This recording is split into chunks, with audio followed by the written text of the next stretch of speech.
Hello दोस्तों, नमस्कार। स्वागत है आप सभी का आपके प्यारे चैनल नर्सिंग एक जुनून पर। दोस्तों आज हम जो क्वेश्चन देखने वाले हैं वो है काफ़ी ज़्यादा इंपॉर्टेंट और बढ़ते हैं हम लोग क्वेश्चन नंबर फर्स्ट की ओर। Which one is the largest city by area wise in Madhya Pradesh. Question में ये पूछ रहा है कि मध्य प्रदेश में ऐसी कौन सी सिटी है जो कि सबसे बड़ी है एरिया वाइज में। तो दोस्तों इसका जो राइट आंसर होगा उसके पहले हम देखते हैं ऑप्शन इंदौर, भोपाल, जबलपुर, ग्वालियर। तो दोस्तों इसका जो राइट आंसर है वो है यहाँ पे इंदौर, जो है largest city by area wise in Madhya Pradesh. बढ़ते दोस्तों नेक्स्ट क्वेश्चन की ओर और देखते हैं हम लोग क्वेश्चन नंबर 2। दोस्तों अगर आपने अभी तक हमारे चैनल को सब्सक्राइब नहीं किया तो सबसे पहले जाके इस चैनल को सब्सक्राइब कर लीजिए। Who was the first chief minister of Rajasthan. Rajasthan के जो फर्स्ट चीफ मिनिस्टर थे उनका नाम क्या था। ए जय नारायण व्यास, बी टीकाराम पालीवाल, सी हीरालाल शास्त्री या सी एस वेंकटाचारी। तो दोस्तों इसका जो राइट आंसर है वो है हीरालाल शास्त्री। बढ़ते दोस्तों क्वेश्चन नंबर 3 की ओर। Who is the founder of Satnami community in Chhattisgarh. Chhattisgarh में दोस्तों एक कम्युनिटी है सतनामी, उसके जो फाउंडर थे वो कौन थे। A Baba Ghasidas, B Kabir Das, C Gautam Buddha या डी बालक दास। तो दोस्तों इसका जो राइट आंसर है option number A Baba Ghasidas ji जो है वो है founder of Satnami community in Chhattisgarh. बढ़ते दोस्तों क्वेश्चन नंबर 4 की ओर देखते हैं। Question number 4, Mother Teresa won the Nobel prize for peace in.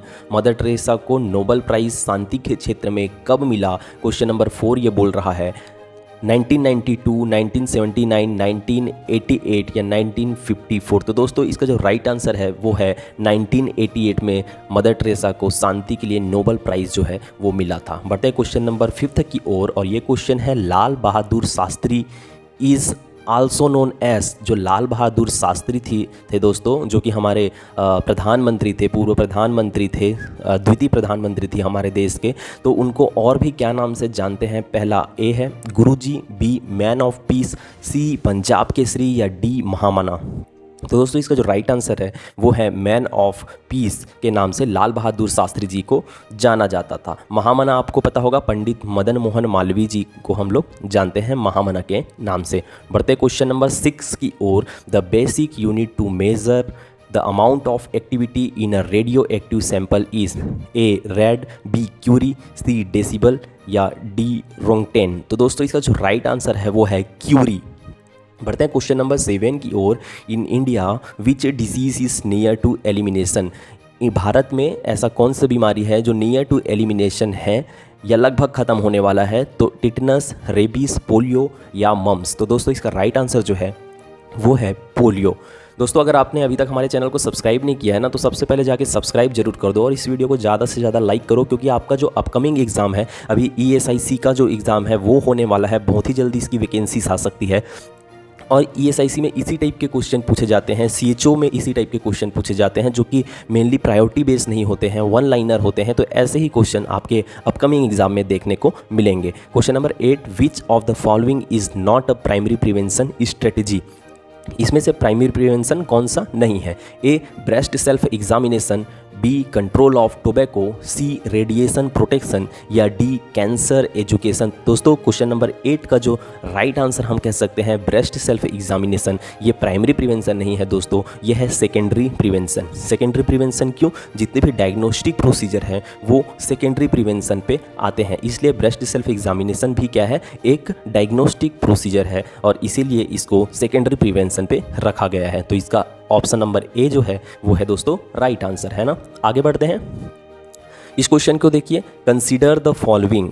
In 4 option को आपको ध्यान से देखना है। पहला हेल्थ एजुकेशन, दूसरा ट्रीटमेंट ऑफ हाइपरटेंशन, तीसरा स्क्रीनिंग फॉर सर्वाइकल कैंसर या चौथा changing life style to prevent stress. ये अगर चारों पॉइंट को आपने ध्यान से पढ़ लिया है तो क्वेश्चन पूछा जा रहा है इसके नीचे which are the example of primary prevention. इसमें से कौन सा जो है वो प्राइमरी प्रिवेंशन है इन जो 4 ऑप्शन दिखाई दे रहा है उनमें। तो ऑप्शन नंबर ए हेल्थ एजुकेशन क्या है, प्राइमरी प्रिवेंशन है।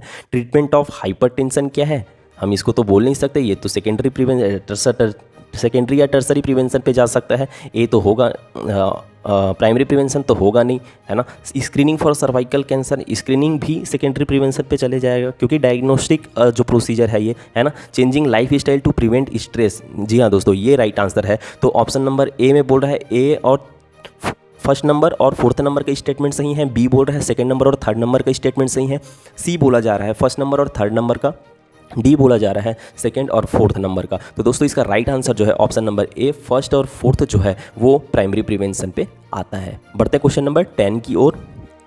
Case fertility rate is method measuring infectivity, pathogenicity, virulence या एवरेज ड्यूरेशन ऑफ डिसीज। तो दोस्तों इसका जो राइट आंसर है वो है वायरुलेंस। ऑप्शन नंबर सी जो है दोस्तों वो है राइट आंसर।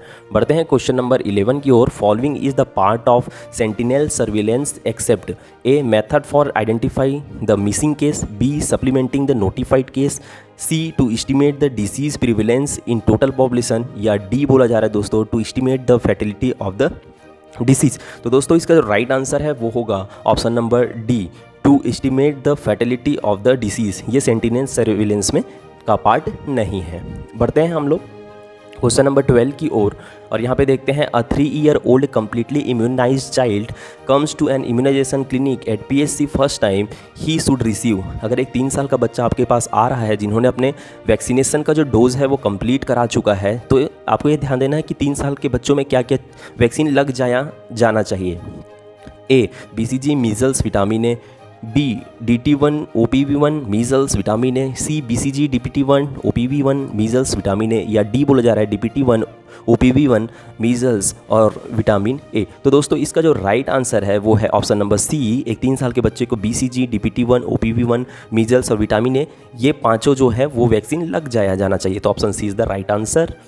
बढ़ते हैं क्वेश्चन नंबर 13 की ओर। Which of the following is called first immunization of the baby. इनमें से कौन सा जो है बेबी के लिए फर्स्ट इम्यूनाइजेशन कहलाता है। A colostrum, B handling over the baby to mother, C OPV, या डी DPT BCG। तो दोस्तों जो कोलोस्ट्रम होता है उसको हमेशा फर्स्ट इम्यूनाइजेशन कहा जाता है। अगर यहाँ पे कोलोस्ट्रम ऑप्शन है तो हमेशा कोलोस्ट्रम ही राइट आंसर होगा। वैसे तो OPV BCG हेपेटाइटिस बी जो है वो सबसे पहले लगता है, लेकिन अगर कोलोस्ट्रम दे दिया है तो कोलोस्ट्रम ही हमेशा राइट आंसर होगा। आगे हम बढ़ते हैं क्वेश्चन नंबर 14 की ओर। HPV vaccine is monovalent, bivalent, quadrivalent, bivalent and quadrivalent. वो कैसा आता है? तो इसका जो राइट आंसर है दोस्तों वो है डी, बाईवेलेंट एंड क्वाड्रीवेलेंट। बढ़ते हैं क्वेश्चन नंबर 15 की ओर। At primary health centre level vaccine are stored in. Primary health centre में वैक्सीन कहाँ स्टोर किया जाता है? कोल्ड बॉक्स में, डीप फ्रीजर में, आइस लाइन रेफ्रिजरेटर जिसको हम लोग ILR के नाम से जानते हैं, या वॉक इन कोल्ड रूम। तो दोस्तों इसका राइट आंसर है option number C, ILR, ice line refrigerator पे स्टोर करते हैं PSC के लेवल पर। बढ़ते हैं the impulse polio immunization programme VVM vaccine monitoring vial के नाम से जिसको हम जानते हैं to maintain cold chain, which of the following indication to discard the vaccine. इसमें कौन सा ऐसा कंडीशन होगा जिस कंडीशन पे हमको उस वैक्सीन को डिस्कार्ड कर देना है, मान लेना है कि वो वैक्सीन ख़राब हो चुका है। तो कुछ पॉइंट्स आपको दिख रहे हैं। A inner square is white, B inner square is lighter than outer circle, C inner square darker than the outer circle, या D outer circle is more dark than inner square. तो दोस्तों इसको हम लोग बोल सकते हैं कि क्वेश्चन नंबर 16 जो है तो हमेशा याद रखना कि inner square darker then outer circle. तो दोस्तों इसका राइट आंसर जो है वो है inner square darker then outer circle. अगर इनर स्क्वायर जो उसका ज़्यादा डार्क दिख रहा है आउटर सर्कल के कंपेयर में, ऐसे कंडीशन पे उस वैक्सीन को डिस्कार्ड कर देना चाहिए। बाकी जो तीनों हैं वो इसका हम कह सकते हैं कि स्टैंडर्ड है, इस कंडीशन पे उपयोग किया जा सकता है। बढ़ते हैं हम लोग क्वेश्चन नंबर 17 की ओर। Which of the following is use to test the efficacy of sterilization of an autoclave. Autoclave की इफिकेसी को, है ना, ऑटोक्लेविंग की अच्छे से हो पा रहा है कि नहीं हो पा रहा है, इस चीज़ को ध्यान देने के लिए हम कौन सा टेस्ट इस्तेमाल पे लाते हैं? तो ए बैसिलस सबटिलिस, या क्लोस्ट्रीडियम टिटेनी, या सी बैसिलस स्टेरोथर्मोफिलस, या डी बैसिलस प्यूमिलस। तो दोस्तों ऑटोक्लेविंग अगर अच्छे से हुआ है तो याद रखना कि उसमें बैसिलस स्टेरोथर्मोफिलस जो है वो नहीं पाया जाएगा, क्योंकि ये जो बैक्टीरिया होता है हम कह सकते हैं कि 121 डिग्री सेल्सियस पे अगर 20 मिनट तक से रखा जाए, जो कि एक ऑटोक्लेविंग स्टैंडर्ड ऑटोक्लेविंग का भी टाइमिंग होता है, तो इस टाइमिंग और इस टेम्परेचर पे ये बैक्टीरिया नहीं रहता है, बैसिलस स्टेरोथर्मोफिलस। जब बैक्टीरिया नहीं होगा इसका मतलब ये है कि ऑटोक्लेविंग अपना काम अच्छा से कर रहा है, क्योंकि ऑटोक्लेविंग का भी जो टेम्परेचर है मित्रों वो है 121 डिग्री सेल्सियस है ना, उसको भी हम लोग 15 से 20 मिनट हम यूज़ पे लाते हैं, है ना। तो इसलिए इसका राइट आंसर है ऑप्शन नंबर सी। बढ़ते हैं क्वेश्चन नंबर 18 की ओर। In India a tubercular mother is advice for all except give baby BCG, anti tubercular treatment to mother, withhold breast feeding या नॉन। तो दोस्तों ब्रेस्ट फीडिंग को TB की condition पे, ट्यूबरकुलर जो मदर है तो उस कंडीशन पे ब्रेस्ट फीडिंग को होल्ड नहीं कराना है, ब्रेस्ट फीडिंग मदर जो है वो है करा सकती है। बढ़ते हैं क्वेश्चन नंबर 19 की ओर। Incubation period of plasmodium vivax, जो प्लाज्मोडियम वाइवेक्स है दोस्तों उसका जो इनक्यूबेशन पीरियड है वो कितना है, यहाँ पे ये पूछा जा रहा है। तो 5 to 7 days, 7 to 10 days, 10 to 14 days, या डी बोला जा रहा है 15 से 30 दिन। तो दोस्तों इसका राइट आंसर जो है वो है 10 से 14 दिन, मतलब इसका जो राइट आंसर है वो ऑप्शन नंबर सी। बढ़ते हैं हम लोग। यानासुर forest disease is transmitted by option number A mosquito, B house fly, C rat flea, या हार्ट टिक्स। तो दोस्तों इसका राइट आंसर जो है हम कह सकते हैं क्वेश्चन नंबर 20 का वो है डी हार्ट टिक्स। बढ़ते क्वेश्चन नंबर 21 की ओर। Most common sub type of HIV in India. HIV का मोस्ट कॉमन सब टाइप है वो भारत में कौन सा है, यहाँ पे ये पूछा जा रहा है। तो इसका जो राइट आंसर है दोस्तों HIV-A, HIV-B, HIV-C या नन ऑफ दिस। तो दोस्तों इसका राइट आंसर है ऑप्शन नंबर सी। बढ़ते हैं हम लोग क्वेश्चन नंबर 22 की ओर। Most common mode of HIV transmission from mother to child, first trimester, second trimester, या सी पेरीनेटल, या डी हम कह सकते हैं थर्ड ट्राइमेस्टर में। तो दोस्तों इसका जो राइट आंसर है ना हम कह सकते हैं question number C, perinatal period में सबसे ज़्यादा। और सबसे ज़्यादा भी कब होने का चांसेस रहता है, delivery, at the time of delivery. तो हम first trimester, second trimester, third trimester कहने से अच्छा है पेरीनेटल पीरियड में होने के चांसेस सबसे ज़्यादा होता है। बढ़ते हैं question number 23। 3x5 initiative was launch in developing country to combat tuberculosis, malaria, SARS, या HIV/AIDS की बात कर रहे हैं दोस्तों। तो HIV/AIDS जो है वो है इसका राइट आंसर। बढ़ते हैं हम लोग। और इसका मतलब क्या है, 3x5 इनिशिएटिव का मतलब है कि 3 मिलियन जो पीपल है उसको HIV/AIDS का ट्रीटमेंट जो है, मेडिसिन जो है वो देना है। कब तक में, 2005 तक में। तो इसीलिए 2005 को यहाँ पे 5 लिखा हुआ है। 3 का मतलब होता है 3 मिलियन और 5 का मतलब होता है यहाँ पे 2005। तो हम लोग आगे बढ़ते हैं क्वेश्चन नंबर 24 की ओर। Modifiable risk factor for hypertension, ethnicity, age, sex, इसको तो हम बदल नहीं सकते है ना, ठीक है। तो ओबेसिटी को मॉडिफाई किया जा सकता है, इसीलिए इसका जो राइट आंसर है वो है ओबेसिटी। बहुत ही इजी आंसर है दोस्तों, इजी क्वेश्चन है ना। Question number 25। Highest increase in survival rate in seen after screening of carcinoma cervix, carcinoma lungs, carcinoma colon, carcinoma breast. तो दोस्तों इसका जो राइट आंसर है वो है कार्सिनोमा कोलॉन। जो कार्सिनोमा कोलॉन है उसका हाईएस्ट हम बोल सकते हैं कि सर्वाइवल रेट है, जब भी ये पता चल जाए स्क्रीनिंग हो जाने के बाद हाईएस्ट सर्वाइवल रेट है वो है कोलॉन का। 26 an adult is considered to be overweight if he she has the BMI, है ना, ठीक है। ओवरवेट हम कब बोलेंगे, जब BMI कितने से ज़्यादा हो जाए तो ओवरवेट बोलेंगे। तो क्वेश्चन नंबर ए 18.5 से कम, बी 18.5 से ज़्यादा, ठीक है, बी 20 से ज़्यादा, सी 2 से ज़्यादा, या 30, डी है 30 से ज़्यादा। तो दोस्तों इसका राइट आंसर क्या हो सकता है, तो इसके लिए आप BMI का जो है हम कह सकते हैं कि पैरामीटर आपको दिखाई दे रहा होगा। दोस्तों इसका राइट आंसर होगा ये ऑप्शन नंबर सी जो है वो गलती से 2 लिखा गया है, लेकिन ये 25 है, 25 इसको आप ध्यान देंगे, 25 है मतलब 25 से ज़्यादा है। तो इसका राइट आंसर जो है वो है ऑप्शन नंबर सी। आप BMI का फॉर्मूला देख रहे होगे, वेट इन kg लेना है divided by height in metre square लेना है। तो अंडरवेट जब भी होगा कोई मरीज़ तो 18.4 से उसका कम होगा BMI, नॉर्मल होगा 18.5 से 24.9, ओवरवेट होगा 25 से लेकर 39.9। और इसी में देखना दोस्तों ऑप्शन नंबर सी को मैंने कहा है कि वो 25 है, 2 नहीं है, तो 25 ओवरवेट, और क्वेश्चन में भी पूछ रहा है ओवरवेट, तो इसका राइट आंसर हो जाएगा ऑप्शन नंबर सी। और ओबीस का होता है वो है 40 से ज़्यादा। बढ़ते क्वेश्चन नंबर 27 की ओर। Most common cause of blindness due to easily preventable cause in children, diabetes, trachoma, vitamin A deficiency या कैटरेक्ट। तो मोस्ट कॉमन कॉज कौन सा है ब्लाइंडनेस का जो कि प्रिवेंट किया जा सकता था, प्रिवेंट किया जा सकने वाला? तो प्रिवेंट किया जा सकने वाला अगर पूछता है तो ऑप्शन नंबर हम बोल सकते हैं C is the right answer. Vitamin A deficiency, vitamin A देके हम क्या कर सकते हैं, प्रिवेंट किया जा सकता है। ठीक है। Glycosylated, haemoglobin reflect the mean blood glucose level of previous. ठीक है, तो 15 दिन, 1 महीना, 3 महीना या हम कह सकते हैं 6 महीना। तो इसका राइट आंसर जो है वो दोस्तों 3 महीना, प्रीवियस 3 मंथ के ये डेटा को प्रोवाइड कराता है। Glycosylated, haemoglobin reflect the mean blood glucose level of previous 3 month, पुराने 3 महीने तक का क्या करता है, ये प्रोवाइड कराता है डेटा को, है ना। ठीक है।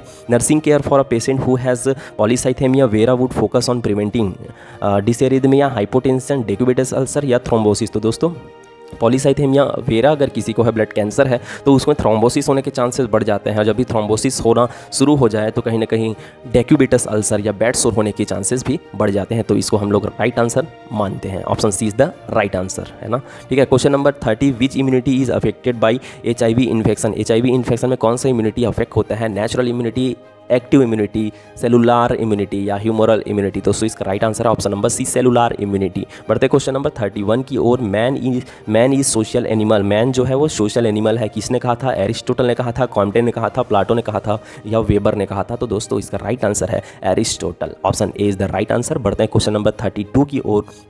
जाने के पहले आपको बोल रहा हूँ कि आपने हमारे चैनल को अभी तक सब्सक्राइब नहीं किया है ना, तो फटाफट जाके सब्सक्राइब कर लो यार, है ना। ठीक है। Option A, avoid nerve and.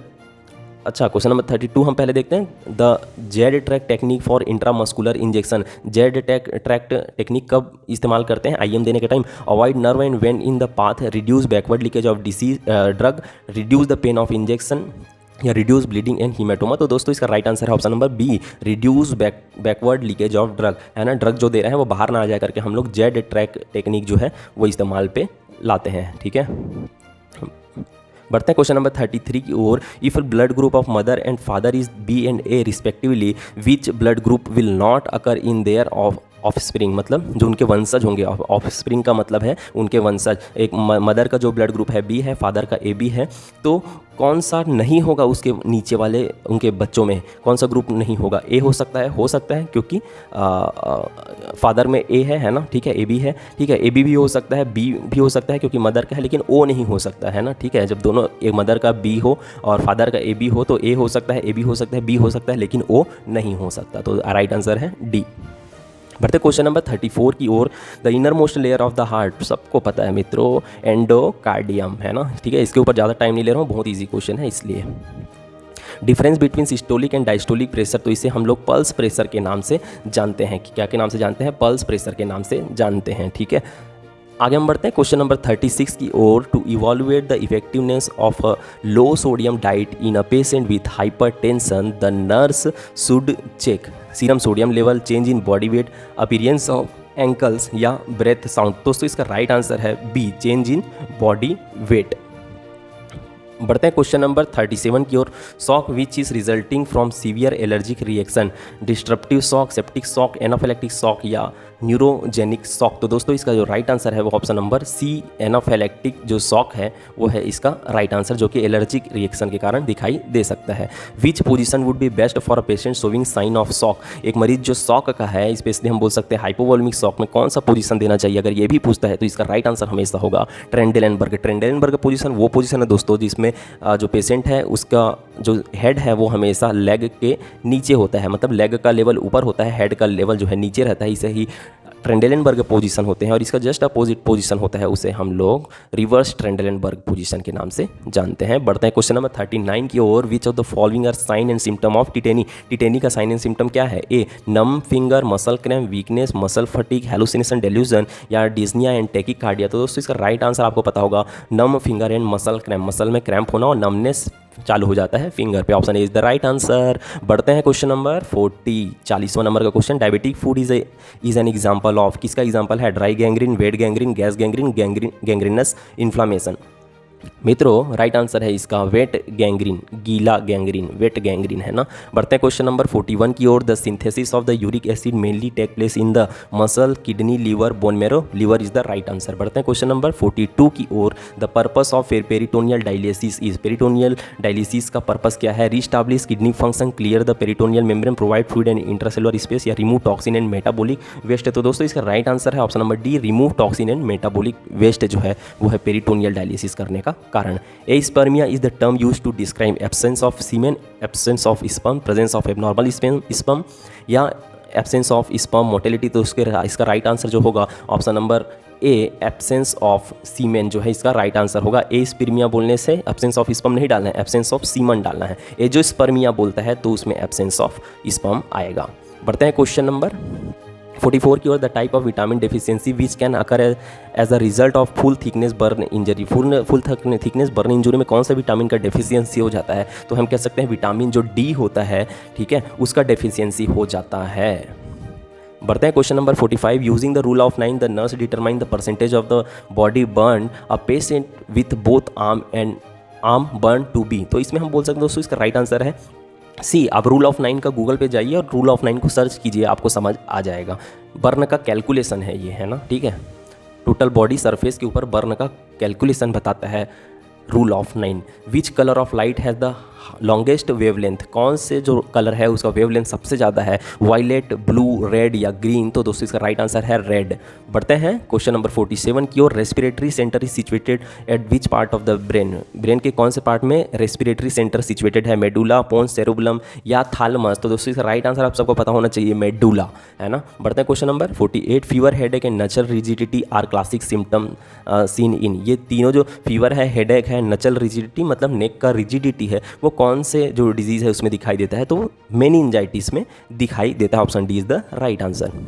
बढ़ते हैं question number 49। A patient is admitted with a C6 spinal injury, the patient most likely has the condition. क्या हो सकता है? एफेजिया, पैराफेजिया, हेमीपैरेसिस या क्वाड्रिप्लेजिया। तो दोस्तों इसका राइट आंसर है डी, क्वाड्रिप्लेजिया। अगर C6 स्पाइनल नर्व में इंजरी होता है तो जो दोनों हमारे लिम्ब है, हम बोल सकते हैं both hand and both leg, quadriplegia क्या हो सकता है? पैरालिसिस होने के चांसेस बढ़ सकते हैं। बढ़ते हैं क्वेश्चन नंबर 50 की ओर और देखते हैं ये हमारा क्वेश्चन। All of the following are major complication of massive transfusion. Blood transfusion करते हैं तो ये सारी चीज़ें दिखाई देती है, एक को छोड़ के। हाइपोकैलेमिया, हाइपोमैग्नीशियमिया, हाइपोथर्मिया या हाइपोकैल्सीमिया। तो हाइपोथर्मिया हो सकता है, हाइपोकैल्सीमिया हो सकता है, हाइपोमैग्नीशियमिया हो सकता है, लेकिन हाइपोकैलेमिया नहीं होता है दोस्तों। तो इसका राइट आंसर है ऑप्शन जो है ए, हाइपोकैलेमिया दिखाई नहीं देता है मेसिव ब्लड ट्रांसफ्यूजन पे। बढ़ते दोस्तों, बढ़ने के पहले आप सभी चैनल को सब्सक्राइब जरूर करिए। Question number 51। Exchange blood transfusion in term baby is required in pathological jaundice when bilirubin level is more than 15 milligram पर डेसीलीटर, 20 मिलीग्राम पर डेसीलीटर, 5 मिलीग्राम पर डेसीलीटर या 1.5 मिलीग्राम पर डेसीलीटर। तो दोस्तों इसका राइट आंसर जो है वो ऑप्शन नंबर बी, 20 mg पर DL। बढ़ते हैं question number 52। When an infant turn head toward any object that touches the cheek is known as. दोस्तों तो ये आपको पता होगा, हम फिंगर को ऐसा करते हैं तो बेबी अपने क्या करता है, अपने हेड को टर्न करता है, और इसे ही हम लोग किस नाम से जानते हैं? A, rooting reflex, B, Babinski, या सी, टोनिक नेक रिफ्लेक्स, या डी हम बोल सकते हैं मोरो रिफ्लेक्स। तो दोस्तों इसका राइट आंसर है रूटिंग रिफ्लेक्स। बढ़ते हैं क्वेश्चन नंबर 53 की ओर। The most common problem encountered by postterm neonate with meconium respiration is respiratory problem, gastrointestinal problem, integumentary problem या कार्डियोवास्कुलर प्रॉब्लम। तो दोस्तों इसका राइट आंसर जो है ना रेस्पिरेटरी प्रॉब्लम होता है मेकोनियम एस्पिरेशन कर लेने वाले बच्चे को। The cyanotic congenital heart disease, इसमें से कौन सा साइनोटिक कंजेनाइटल हार्ट डिसीज है? ASD, PDA, VSD या टेट्रोलॉजी ऑफ फैलेट। दोस्तों इसका राइट आंसर है डी, टेट्रोलॉजी ऑफ फैलेट जो है इसका राइट आंसर यहाँ पे है। आप जरूर गूगल करके जाके देखिए कि साइनोटिक कंजेनाइटल हार्ट डिसीज और ए साइनोटिक और साइनोटिक में कौन कौन से डिसीज आते हैं, बहुत ही इंपॉर्टेंट है ना। आगे हम बढ़ते हैं क्वेश्चन नंबर 55 की ओर। A child with tetralogy of Fallot position used which of the following. Supine position देना चाहिए, प्रोन पोजीशन देना चाहिए, स्क्वाटिंग पोजीशन देना चाहिए या लीनिंग फॉरवर्ड पोजीशन देना चाहिए। तो ऐसे बच्चों को, टेट्रोलॉजी ऑफ फैलेट वाले बच्चे को हमेशा स्क्वाटिंग पोजीशन हमको प्रोवाइड करनी चाहिए। बढ़ते हैं क्वेश्चन नंबर 56 की ओर और 56 में हम देखते हैं failure to pass meconium within first 24 hour after birth में इंडिकेट। तो ये किस डिजीज़ को इंडिकेट करता है ये पूछा जा रहा है दोस्तों। तो इसका जो राइट आंसर है ना वो है हर्सप्रंग डिसीज़। क्या? हर्सप्रंग डिसीज़ जो है इसमें क्या होता है, फर्स्ट 24 आवर तक वो स्टूल पास करने में अनेबल होता है। The urethra which opens on the dorsal surface of the penis in term S. Urethra कई बार होता है दोस्तों पेनिस के मिड पॉइंट पे वो क्रिएट ना हो के डॉर्सल सरफेस बोल रहे हैं, मतलब ऊपर से साइड के हो जाता है, और जब भी ऊपर के साइड होता है तो इसे हम लोग इपीस्पेडियास के नाम से जानते हैं। राइट आंसर है ऑप्शन नंबर ए। बढ़ते हैं question number 58। Response from a receiver to sender is known as message, contact, feedback या स्टिमुलस। तो दोस्तों इसका राइट आंसर है वो है ना फीडबैक। और आप भी अपना फीडबैक दो जाके कि कैसा लग रहा है ये questions. Which one of the following drug can reduce the efficacy of low dose oral contraceptive pills, penicillin, tetracycline, ampicillin या रिफाम्पिसिन। तो दोस्तों इसका राइट आंसर है रिफाम्पिसिन।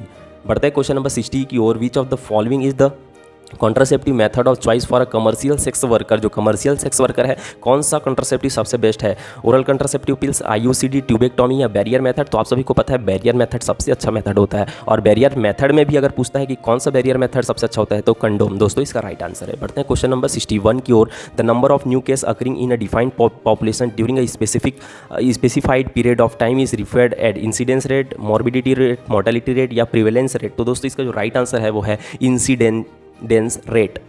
बढ़ते question number 62। Commonest cause of neonatal morbidity in India, diarrhoeal disease, birth injury, congenital anomalies या prematurity and low birth weight. तो दोस्तों इसका राइट आंसर है pre maturity and low birth wait. इसमें पूछता है कि अंडर 5 में होने वाली डेथ सबसे ज़्यादा किसके कारण होता है? तो डायरिया के कारण होता है, और डायरिया में भी पूछा जाए कि डायरिया में कौन सा, तो रोटा वायरस के कारण होने वाला डायरिया। बढ़ते हैं question number 63। The time interval between entry of agent till appearance of sign and symptom is known as.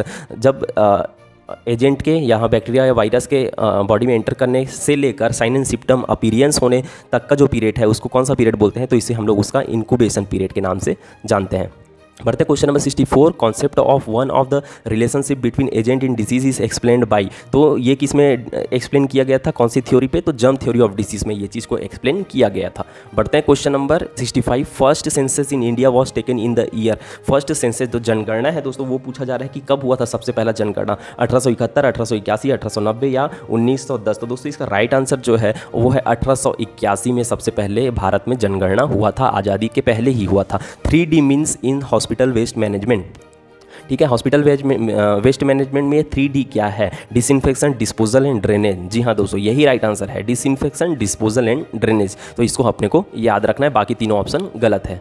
बढ़ते हैं क्वेश्चन नंबर 67 की ओर। Urine bag and catheter biomedical waste will be disposed in. ये urine bag क्योंकि plastic का होता है, catheter भी रबर्स का होता है, तो ऐसे आइटम जो प्लास्टिक और रबर्स के होते हैं उसे हमेशा रेड बैग में डिस्कार्ड किया जाता है। राइट आंसर है रेड बैग। बढ़ते क्वेश्चन नंबर 68 की ओर। As per the most common classification of trial system that is internationally accepted the colour code that indicate high priority treatment और transfer is black, yellow, red, blue. तो दोस्तों इसका right answer है red. Red हमेशा top priority में होता है, ठीक है, चाहे उसके ट्रीटमेंट हो या फिर उसके ट्रांसफर को लेकर। ब्लैक होता है दोस्तों कि उसको छोड़ देते हैं क्योंकि इसके जीने की संभावनाएं बहुत ही कम होती है, और येलो वाला होल्ड कर सकता है, ठीक है। 69। Periodic examination of factory worker is the type of primordial prevention, primary prevention, secondary prevention या डी टर्सरी प्रिवेंशन। तो दोस्तों इसका राइट आंसर जो है वो है सेकेंडरी प्रिवेंशन। बढ़ते हैं क्वेश्चन नंबर 70 की ओर। Chairman of ESI state employ state insurance corporation in India, तो उसका चेयरमैन कौन होता है? क्या प्रधानमंत्री होता है? क्या union minister of health and family welfare होता है? क्या यूनियन मिनिस्टर ऑफ लेबर होता है? क्या union minister of human resource development होता है? तो दोस्तों इसका राइट आंसर है यूनियन मिनिस्टर ऑफ लेबर, ठीक है, वो होता है ESI का चेयरमैन, है ना, ठीक है। बढ़ते हैं क्वेश्चन नंबर 71 की ओर। इर्गोनॉमिक्स इज क्या होता है? इर्गोनॉमिक्स क्या होता है? इर्गोनॉमिक्स क्या होता है? Adjusting the worker to his job, study of human behaviour, study of social mobility या study of health of female worker. तो इसका राइट आंसर है adjusting the worker to his job को इर्गोनॉमिक्स के अंदर हम स्टडी करते हैं। 72। UNICEF provide all. यूनिसेफ जो है वो सारा चीज़ प्रोवाइड करता है एक को छोड़ के, तो फैमिली प्लानिंग यूनिसेफ का काम नहीं है। चाइल्ड का न्यूट्रिशन देखता है, चाइल्ड हेल्थ एजुकेशन देखता है, इम्यूनाइजेशन देखता है, लेकिन फैमिली प्लानिंग वो नहीं देखता है ना, ठीक है। Option question number 73। Finger print bureau was first establish in. Finger print bureau सबसे पहले कहाँ इस्टाब्लिश किया गया था? तो दोस्तों इसका राइट आंसर है इंग्लैंड, चाइना, इंडिया, सिंगापुर। दोस्तों इंडिया, ठीक है, इंडिया इसका राइट आंसर है। बढ़ते हैं question number 74। Emporiatrics refers to the study of occupational disease, air pollution, environmental factor या हेल्थ ऑफ ट्रेवलर। तो इसको मैंने ऑलरेडी कम्युनिटी का जो कंप्लीट जो वीडियो बनाया है 2 घंटे वाला, तो इसमें मैंने मेंशन किया है कि इम्पोरियोटिक्स जो है वो हेल्थ ऑफ ट्रेवलर को बताता है। बढ़ते हैं क्वेश्चन नंबर 75 की ओर। Only certificate of vaccination required for international travel. International travel के लिए एक वैक्सीनेशन का सर्टिफिकेशन जरूरी है, वो होता है yellow fever. Option D is the right answer, बाकी में जरूरत नहीं पड़ता है। 76 रेफरेंस प्रोटीन। रेफरेंस प्रोटीन किसको बोलते हैं? Milk, meat, egg, pulse. तो दोस्तों इसका राइट आंसर है अंडा। एग जो है वो रेफरेंस प्रोटीन कहलाता है। Question number 77 zinc deficiency lead to all except delayed sexual maturation, impaired immune function, skeletal abnormalities या एक्सेसिव एपिटाइट। तो दोस्तों ए बी सी तीनों चीज़ें हो सकती है, लेकिन भूख नहीं बढ़ाता है। जिंक की कमी भूख नहीं बढ़ाता है, इसलिए एक्सेप्ट पूछा जा रहा है। अपवाद कौन सा इसमें? तो डी जो है एक्सेसिव एपिटाइट, इसका राइट आंसर होगा। बढ़ते क्वेश्चन नंबर 78 की ओर। Amniocentesis is done to detect all foetal abnormalities except in.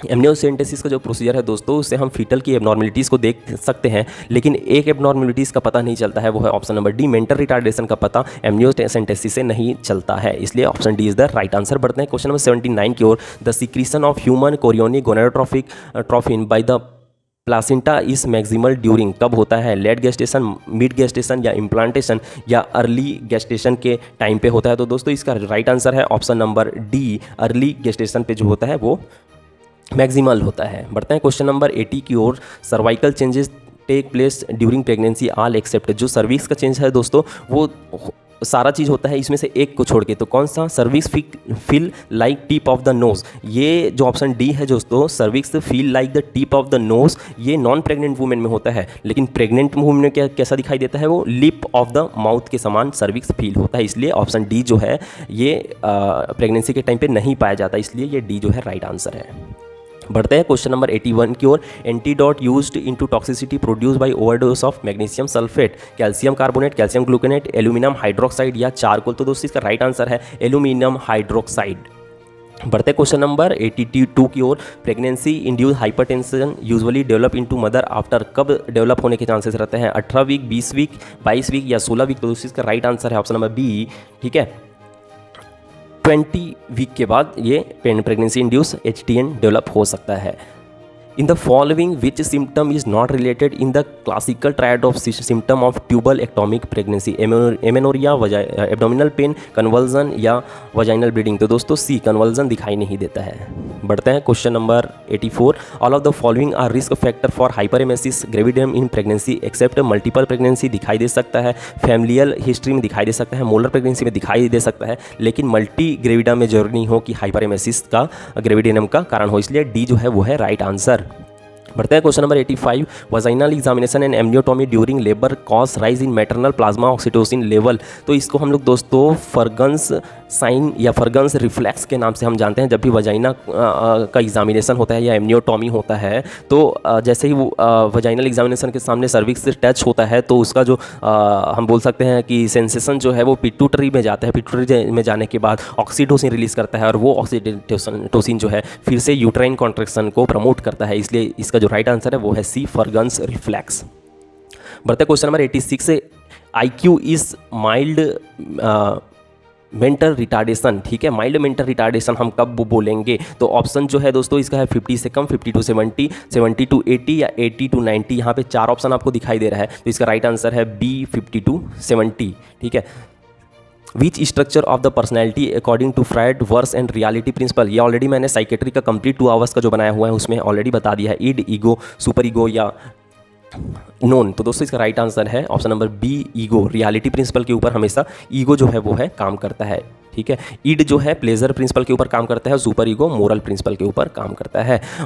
True regarding TT dose in pregnancy for a primary gravida womens. तो इसका right answer option number D, 2 dose 1 month apart as soon as possible in pregnancy. बढ़ते question number 89 की ओर। Specificity of a screening test is the ability to test to detect true positive, false positive, false negative या true negative यहाँ पे बोला जा रहा है, तो ऑप्शन डी जो है इसका राइट आंसर है ट्रू नेगेटिव्स। बढ़ते हैं क्वेश्चन नंबर 19 की ओर। ल्यूफिसाइज्ड वैक्सीन डू नॉट इंक्लूड। तो इसमें कौन सा इंक्लूड नहीं है? तो ऑप्शन बी, OPV जो है वो है फ्रीज ड्राइड में इंक्लूड नहीं है। बढ़ते क्वेश्चन नंबर 91 की ओर। In a normal human being how much time does food take to reach the end of the intestine for a complete absorption. तो दोस्तों इसका राइट आंसर जो है अबाउट 8 आवर्स में क्या हो जाता है, कंप्लीट एब्जॉर्प्शन जो है फूड का वो हो जाता है इंटेस्टाइन से। Which of the following development stage correspond to infancy, infancy में कौन सा दिखाई देता है, ट्रस्ट वर्सेस, ये साइको सोशल डेवलपमेंट है दोस्तों, इसको याद रखना, ये साइको सोशल डेवलपमेंट है। Trust versus mistrust, autonomy versus shame, initiative versus guilt, industry versus inferiority. तो इसका राइट आंसर है दोस्तों ट्रस्ट वर्सेस मिसट्रस्ट। बढ़ते हैं question number 93। Which of the following immunoglobulin are responsible for anaphylactic reaction, IgA, IgE, IgM, IgG। तो दोस्तों इसका right answer है ऑप्शन नंबर बी, IgE। बढ़ते हैं क्वेश्चन नंबर 94 की ओर। Which of the following is an isotonic solution, isotonic solution कौन है, इसमें लैक्टेटेड रिंगर होता है, हाफ नॉर्मल सलाइन होता है, 1/3 नॉर्मल सलाइन होता है, या मैनिटॉल होता है। तो उसका राइट आंसर है लैक्टेटेड रिंगर। और नॉर्मल सलाइन भी है वो भी आइसोटोनिक है, RL भी है वो भी जो है वो आइसोटोनिक सॉल्यूशन में आता है। Entomology is the science that studies behaviour of human being, insect, behaviour of ant, या हम बोल सकते हैं फॉर्मेशन ऑफ रॉक्स। तो दोस्तों इसका राइट आंसर है इंसेक्ट के बारे में इंटोमोलॉजी बताता है। Which milk satisfying thirst of the baby, baby को प्यास कौन सा मिल्क बुझाता है, hand milk, fore milk, drip milk, B और सी बोथ। तो दोस्तों इसका राइट आंसर है option number B, fore milk. बढ़ते क्वेश्चन नंबर 97 की ओर। The international council of nurses headquarter कहाँ है, तो दोस्तों इसका हेडक्वार्टर है स्विट्जरलैंड में, स्विट्जरलैंड के जिनेवा में है। ठीक है, तो इसका राइट आंसर है सी, जिनेवा। बढ़ते हैं क्वेश्चन नंबर 98 की ओर। Which collect the blood from organ, ठीक है, ऑर्गन से ब्लड कौन कलेक्ट करता है, तो दोस्तों इसका आर्टरीज, लंग्स, वेन, किडनी। तो दोस्तों इसका राइट आंसर है वेन। बढ़ते क्वेश्चन नंबर 99 की ओर। भोर कमिटी इज आल्सो नोन, देखो कमेटी की बात ऑलरेडी मैंने कम्युनिटी में काफ़ी सारी करी हुई, एक एक चीज़ों को वहाँ पे बताने की कोशिश करी है। उस वीडियो को आप जाके ज़रूर देखिए। बाकी जो साइकेट्रिक का है और आपका कम्युनिटी का है, कंप्लीट वीडियो मैंने डाला है, उसमें सारा इसमें का बहुत सारे जो क्वेश्चन है वो कवर हो गए हैं, तो उसको आप ज़रूर देखिए। तो हेल्थ सर्वेंट डेवलपमेंट कमेटी के नाम से हम भोर कमेटी को जानते हैं। ठीक है, health servant development committee, health servant planning committee, hospital review committee या मुदलियार कमेटी। तो भोर कमेटी को हम लोग health survey and development committee के नाम से जानते हैं। दोस्तों आप सभी से फिर से रिक्वेस्ट है कि चैनल को फटाफट जाके सब्सक्राइब जरूर कर दो, इस वीडियो को लाइक कर दो और अच्छा लगे तो अपने मित्रों तक शेयर जरूर करो, क्योंकि ज्ञान तो बांटने से ही बढ़ता है। बढ़ते हैं क्वेश्चन नंबर 100 की ओर। Sub centre in hilly area cover to, एक सब सेंटर हिली एरिया में कितना को कवर करता है, तो दोस्तों आपको पता होना चाहिए कि 3000 पॉपुलेशन को कवर करता है हिली में और 5000 करता है प्लेन एरिया पे। तो ये आप लोग को अच्छे से पता होना चाहिए। तो दोस्तों उम्मीद है कि ये वीडियो आप सभी को बहुत ही पसंद आया होगा, और कमेंट में जाइए अगर आपको कुछ भी डाउट है तो नीचे कमेंट बॉक्स में जाके अपने डाउट्स हैं या जो भी सजेशन या एडवाइस है वो भी लिख सकते हैं। कोशिश करूंगा कि मैं आपके डाउट्स का जो सॉल्यूशन है वो दे सकूं। धन्यवाद दोस्तों, जय हिंद।